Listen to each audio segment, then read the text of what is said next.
Hello, ladies and gentlemen, and you too, Bruce. My name is Gene Dennebaum. They knew me as Denny. Thanks for the honor of coming before you today to tell you a story of a part of Bruce's life that most probably don't know.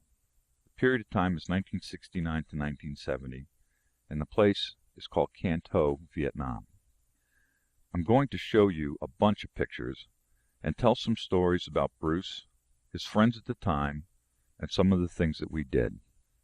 You're going to see pictures of far-off places and hear stories very different from most Vietnam War stories. So sit back and enjoy the next few minutes. Good morning, Vietnam! Can Tho is the home of the 2nd CLSU. Our mission was to maintain and repair all of the crypto equipment in the southern part of Vietnam.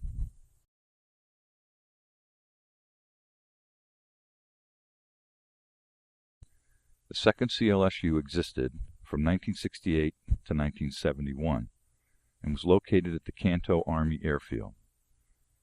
In the early days, the facility was pretty rough, and the men lived in barracks at the airfield.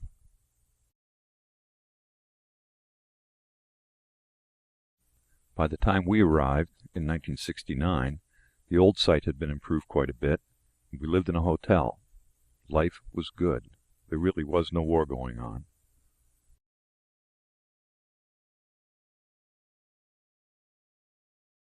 And then things changed. We moved to a temporary site while a new site was being built for us. We were then forced out of our hotel and we lived at the new site. And now for a look at the Mekong Delta region and how the natives lived, while you enjoy our theme song.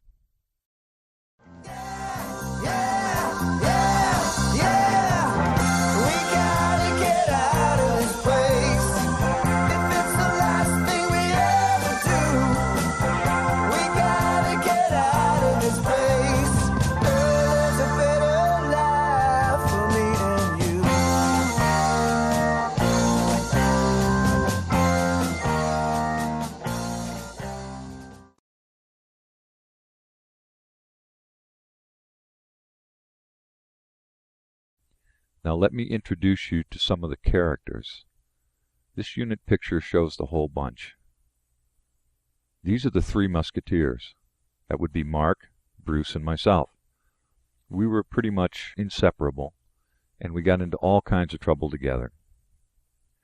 This is Lieutenant Jennings, our commanding officer, and Joe Tritz, the 1st Sergeant. And this is probably the longest serving member, Ralph. Ralph was by far the best known of all of us. He was an 8.5-foot Burmese python that we fed whole chickens. That was quite the show, and it brought all kinds of spectators.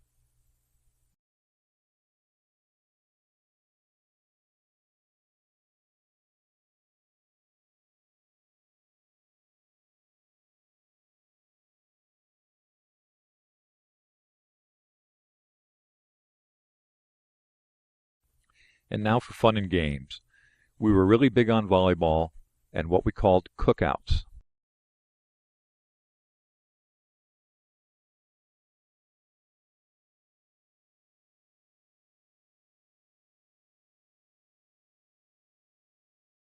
So this left us with some time to work, or at least some of us worked.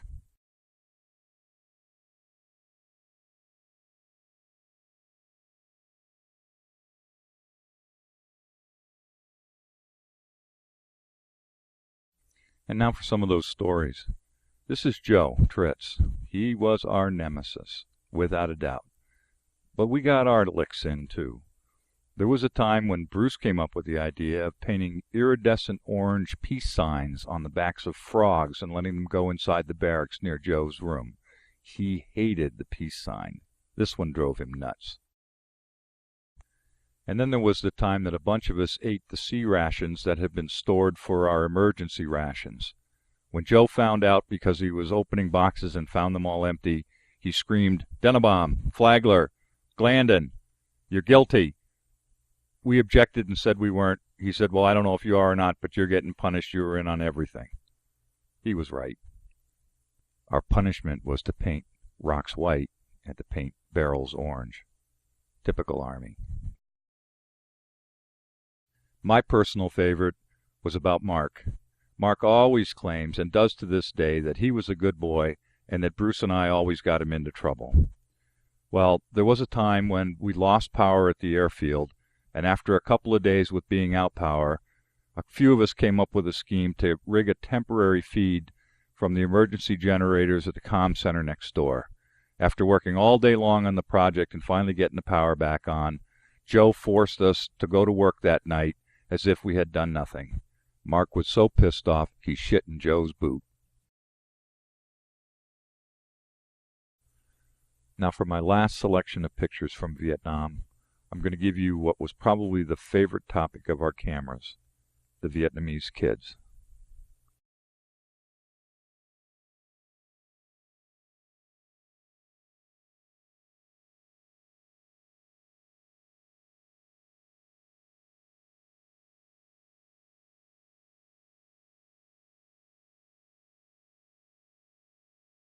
Now here's a picture of Lieutenant Jennings promoting Bruce to E5.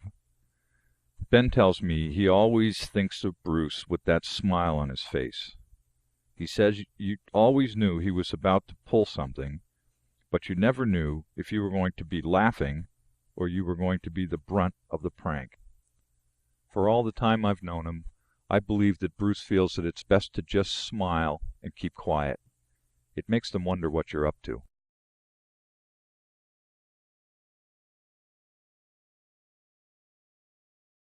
And now for a couple pictures from recent times.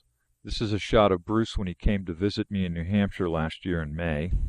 And the second shot is of Ben and I in October of last year at his home out in San Diego.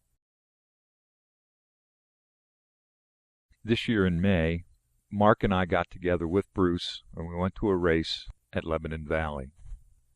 It's the first time we'd seen Mark in 40 years, and it was just an incredible weekend. I wouldn't have missed it for the world.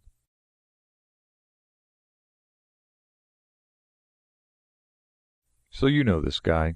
He's one of your salesmen. And I know he's a good salesman because he knows all about relationships.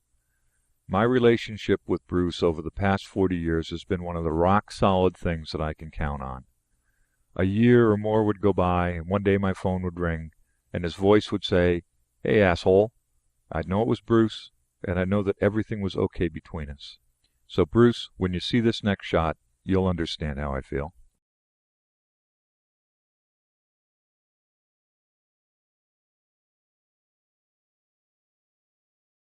So I'll leave you now with a picture of Bruce's favorite member of my household. This is Mia. She likes you too, Bruce.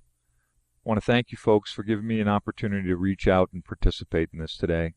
It's been a lot of fun putting it together, and I know you're all going to poke him in the ribs. Do one for me, please. Thanks.